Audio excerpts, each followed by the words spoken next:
দ্বীপটোৰ ওপৰত কোনো চালিও দিয়া হোৱা নাই। এজন ইংৰাজ বিষয়াই এই ওপৰভাগ কাটি দিয়াৰ চেষ্টা কৰিছিল। দ্বীপটোৰ ভিতৰৰ পৰা প্ৰকাণ্ড ফেটিসাপ ওলাই আহিছিল। ইমান ওখ এই মাটিৰ দ্বীপটোৰ আকৃতিৰ কোনো পৰিৱৰ্তন হোৱা নাই। ৰুক্মিণীক হৰণ কৰি দ্বাৰকালৈ নিয়াৰ সময়ত এই ৰাজাদ্বীপৰ কাষতে নমস্কাৰ, মই আজি উপস্থিত আছো সৰভোগৰ ঐতিহাসিক ৰাজাদ্বীপত।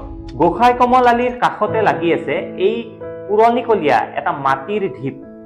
দেখাত এটা সাধাৰণ দ্বীপ যেন লাগিলেও এয়া আচলতে সাধাৰণ দ্বীপ নহয়, কাৰণ ইয়াত জড়িত হৈ আছে বহুতো ঐতিহাসিক গুৰুত্ব।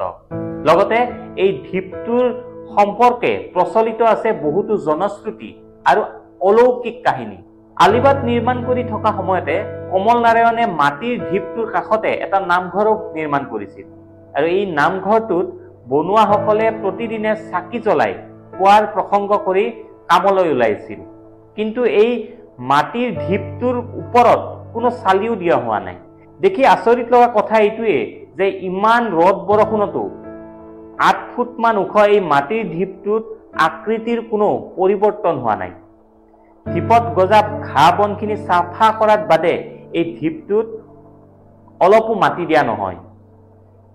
ইংৰাজ শাসনকালৰ দিনত মাটিৰ জৰীপ আৰম্ভ হোৱাত এজন ইংৰাজ বিষয়াই এই ওপৰভাগ কাটি দিয়াৰ চেষ্টা কৰিছিল আৰু যেতিয়া তেওঁ এই দ্বীপটো কাটি দিব খুজিছিল তেতিয়া এই দ্বীপটোৰ ভিতৰৰ পৰা প্ৰকাণ্ড ফেটিসাপ ওলাই আহিছিল আৰু পিছলৈ ইংৰাজে এই দ্বীপটোৰ ক্ষতি নোহোৱাকৈ পথ সম্পন্ন কৰিবলৈ বাধ্য হয়।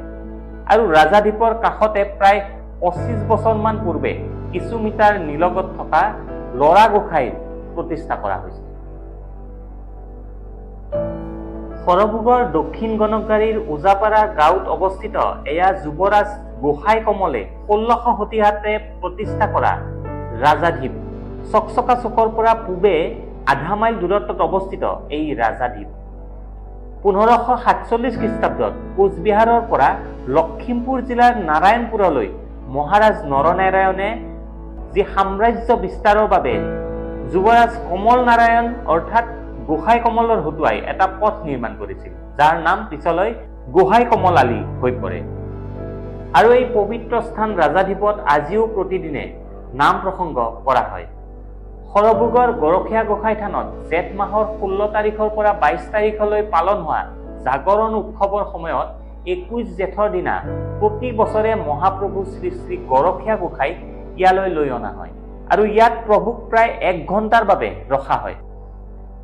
কথিত প্ৰবাদ অনুসৰি শ্ৰীকৃষ্ণই ৰুক্মিণীক হৰণ কৰি দ্বাৰকালৈ নিয়াৰ সময়ত এই ৰাজাদ্বীপৰ কাষতে ঘোঁৰাৰ লেকাম টানি শ্ৰীকৃষ্ণই ৰথখন ৰখাই খন্তেক জিৰণি লৈছিল। সেয়েহে আজিও ইয়াৰ কাষেৰে দৰা কইনা পাৰ হৈ গ'লে অলপ জিৰাই সেৱা কৰি যোৱাৰ এক পৰম্পৰা আছে।